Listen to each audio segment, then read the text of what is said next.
여러분 안녕하십니까? 여수 MBC 뉴스투데이입니다.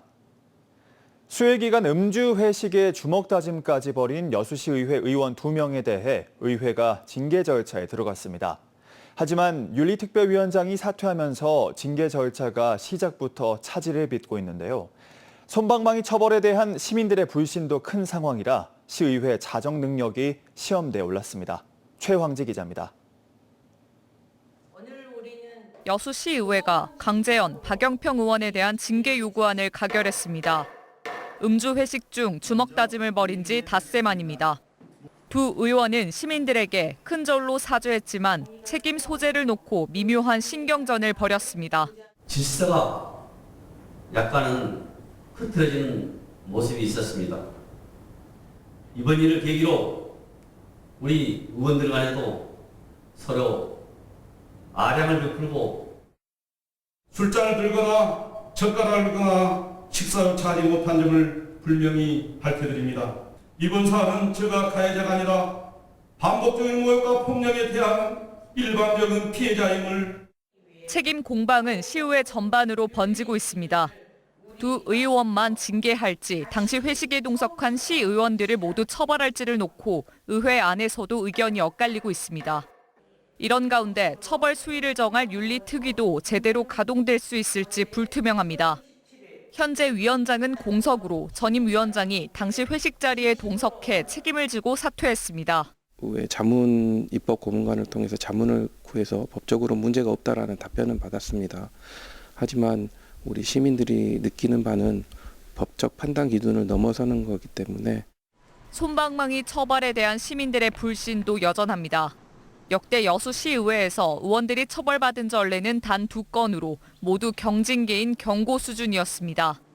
이와 관련해 시의회는 시민 눈높이에 맞는 처벌을 강조했습니다. 일반적인 사안이 아니고 어떤 시민들한테 굉장히 심려를 끼치는 그런 사안이기 때문에 아마 그 윤리특위 의원들도 그 부분에 대해서 이번 윤리특위는 다음 달 20일 신임 위원장을 선출하고 두 의원에 대한 징계 수위를 논의할 예정입니다. 해당 징계안은 이르면 9월 안 본회의에 상정될 것으로 보입니다. MBC 뉴스 최황지입니다. 연이은 공무원들의 각종 비리 의혹에다 시의원들의 폭행 문제까지 불거지면서 여수의 이미지가 끝없이 추락하고 있습니다. 특히 이번 사태를 계기로 행정과 의정의 부실한 공직윤리 문제도 다시 도마 위에 오르고 있습니다. 문영철 기자입니다.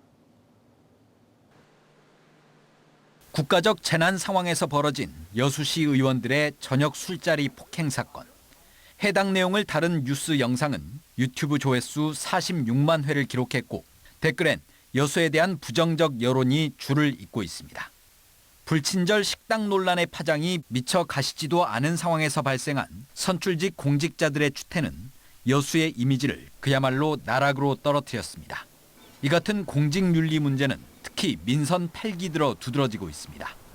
관급공사 업체 관계자에게 휴가비를 요구하거나 도시재생 사업 과정에서 건설업체로부터 수억 원대의 뇌물을 받은 공무원들.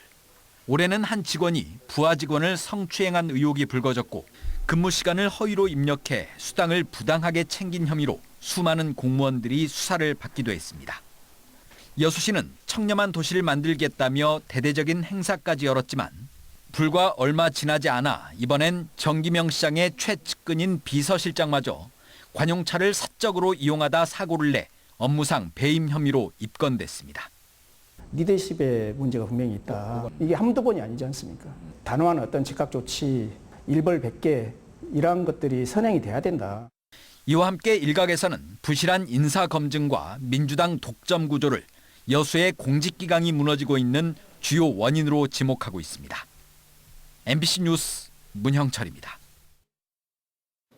여수시 의원들의 음주 폭행 사건과 관련해 지역 시민단체들이 잇따라 해당 의원들의 사퇴와 제명을 촉구했습니다. 여수시민사회단체 연대회의는 어제 성명을 통해 행정의 감시자로서 기본적인 윤리의식이 없고 시민을 대표할 자격도 없다며 강재현, 박영평 의원은 즉각 사퇴하고 외부 전문가가 참여하는 공직윤리 감시체계를 도입해 재발 방지 대책을 마련하라고 요구했습니다. 풀뿌리 민주주의 지키기 시민운동본부도 성명을 내고 두 시의원의 사퇴와 제명, 함께 배석한 시의원 4명의 동반 징계, 민주당 차원의 공개 사과를 촉구했습니다. 전라남도가 이번 달부터 시작한 지역 필수 의사제 시범 사업에 모집 정원 24명 중 4명이 지원한 것으로 나타났습니다. 전남은 내과, 외과, 산부인과 등 8개 필수 과목에서 의사를 모집했는데 내과 2명, 심장내과 1명, 신경외과 1명 등 4명이 지원했습니다. 해당 사업은 의사가 종합병원급 이상 지역 의료기관에서 2년 동안 근무하며 월 400만 원의 수당과 정주 여건을 지원받는 방식입니다. 의료계에서는 지원 자격을 완화하고 정주 여건과 근무할 수 있는 병원도 더 확대해야 한다는 목소리가 나옵니다.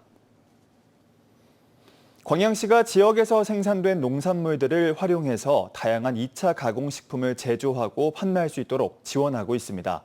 고부가 가치 창출로 농촌의 지속 가능성을 높이고 있는 건데요. 김주희 기자가 보도합니다. 광양의 대표 특산품인 매실 원액이 다양한 첨가제와 섞여 워터젤리로 가공 생산되고 있습니다. 이곳은 지난 2018년 본격 운영에 들어간 광양시 봉광면의 농산물 가공센터입니다. 농민들이 직접 재배한 농특산물을 가지고 와 2차 가공식품으로 제조 생산하는 곳입니다. 시는 가공 설비와 함께 사용법, 2차 가공식품 제조 기술 등을 지원하고 있습니다. 생산된 농산물을 그대로 판매하는 방식 또는 1차 가공하는 방식에 비해 10배 이상 높은 부가가치를 얻을 수 있어 농민들의 반응도 좋습니다. 매실청을 이제 납품을 하는데 그 급식으로 납품할 때 하고 저희가 이렇게 제품을 워터젤을 만들게 될 때 원료가 훨씬 적게 들어가요. 적게 들어가기 때문에 그걸 감안한다면 아마 저는 10배 이상이라고. 광양시 농산물 가공센터에서는 현재 지역에서 생산된 농산물들을 중심으로 매실 워터젤리와 생강청, 달맞이꽃 종자유 등 모두 11종을 상품화해 생산하고 있습니다. 올해 들어 생산량만도 2,400kg에 이르면서 지난해 같은 기간에 비해 3배 넘게 늘었습니다. 특히 생산되는 모든 제품들은 식품안전관리 인증기준, 해썹 인증도 획득해 양적, 질적 성장을 동시에 이뤄내고 있습니다. 이와 함께 최근 가공 인력의 상시 거주 체계도 구축했습니다. 시는 농산물 가공센터를 지역 농산물 가공 산업의 거점으로 확장시켜 나간다는 전략입니다. 소비자들이 필요로 하는 소비자들이 찾을 수 있는 다양한 제품들을 생산할 수 있도록 지도를 해야 될 것 같고요. 그에 따른 교육도 체계적으로 해서 가공 창업하는 데까지 도움이 될 수 있도록 저희가 할 예정입니다. 계절과 날씨 등 외부 환경적인 요인에 민감할 수밖에 없는 지역의 농특산물. 광양시의 신선 농특산물 2차 가공 산업은 지역 농특산물의 부가가치를 높이고 지속가능한 농촌을 만드는 핵심 전략으로 주목받고 있습니다. MBC 뉴스 김주입니다. 더불어민주당 당대표 후보들 간의 공천 룰 논쟁으로 내년 지방선거에 나가려는 광주 전남 입지자들의 셈법이 복잡해졌습니다. 정청래 후보는 억울한 컷오프는 없게 하겠다며 노 컷오프 룰을 선언했고 박찬대 후보는 신뢰와 수용 가능한 컷오프 혁신 시스템을 만들겠다고 약속했습니다. 송정근 기자입니다. 시종일관 상대를 존중하는 모습을 보였던 민주당 당대표 후보 토론에서 불꽃이 튀었던 주제는 내년 지방선거와 관련된 공천룰이었습니다. 박찬대 후보는 노컷 당대표가 되겠다고 강조해온 정청래 후보에게 성범죄자 등 무자격 후보에게까지 컷오프가 배제되냐는 질문을 했고 정 후보는 후보자 검증위원회에서 철저하게 검증하기 때문에 그럴 일은 없을 것이라고 선을 그었습니다. 후보자 자격이 있다라고 당에서 인정한 사람들은 억울한 컷오프는 하지 않겠다. 그런 방침이고 그렇게 해야만 떨어진 사람들도 승복을 해서 이어 청년이나 여성들에게 기회를 확대하는 전략공천도 없는 거냐는 질문에도 당원 당규대로 전략공천을 하면 컷오프가 아니라고 밝혔습니다.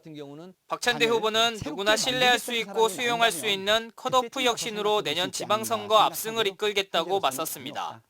지방선거 기획단을 만들어 여성과 청년에게 용기와 기회를 주고 장기 군속한 사람들에게 가산점을 주겠다는 겁니다. 저도 가장 중요한 것은 뭐냐면 신뢰성 있는 그리고 수용할 수 있는 시간이 충분히 있는 예측 가능한 공천 룰이라고 생각됩니다. 노 컷오프와 컷오프 혁신 공천룰 두 가지를 놓고 내년 지방선거 입지자들의 손익계산이 분주합니다. 우선 현역들에게 유리한 공천룰은 노 컷오프 방식인 것으로 평가되고 있습니다. 무자격 후보만 아니면 하위 20%에 포함돼 컷오프 단계에서 탈락할 가능성이 줄어들기 때문입니다.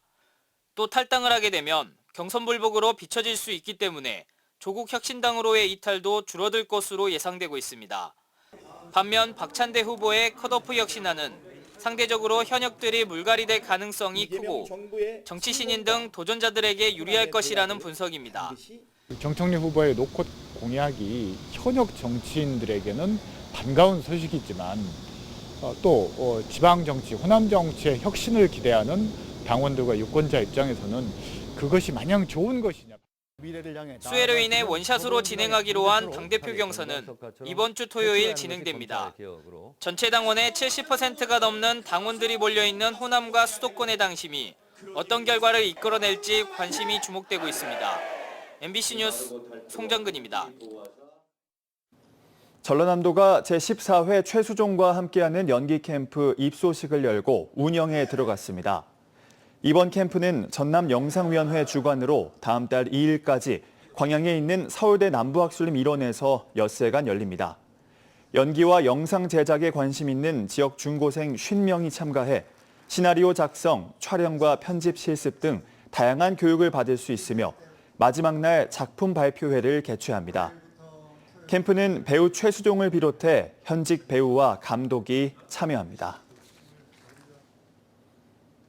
순천시와 웹툰 기업 캐나즈가 공동 주최하는 대한민국 웹툰 공모대전 작품 접수를 앞두고 사전 컨설팅에 나섭니다. 이번 사업은 현업 전문가가 예비 창작자에게 스토리 전개와 콘티, 캐릭터 설정 등에 도움을 주는 방식이며 무료로 진행됩니다. 이번 웹툰 공모대전은 총 상금 1억 원 규모로 수상자는 캐나즈와 전속 계약을 통해 국내외 웹툰 플랫폼 작품 연재와 멘토링 등 후속 지원도 제공받을 수 있습니다. 수십억 원을 들여 지은 목포 대반동 일대 해안 산책로가 준공 넉 달 만에 흉물로 전락했다는 소식 얼마 전 전해드렸는데요.